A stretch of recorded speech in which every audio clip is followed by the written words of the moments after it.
Hello guys, आप सभी का स्वागत है मेरे चैनल में। ये देखिए, वीडियोकॉन की वॉशिंग मशीन है। कपड़े डालने पे नहीं चल पा रही थी। कस्टमर ने हमें बताया। ये देखिए, मैंने हाथ का लोड डाल कर देखा थे। देखिए ये किस तरह से घूम रही है। हाथ का लोड डालने से कपड़ों का लोड नहीं ले रही, लेकिन वैसे चल रही थी।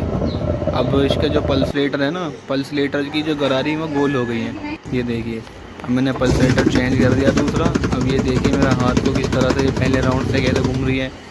और देखिए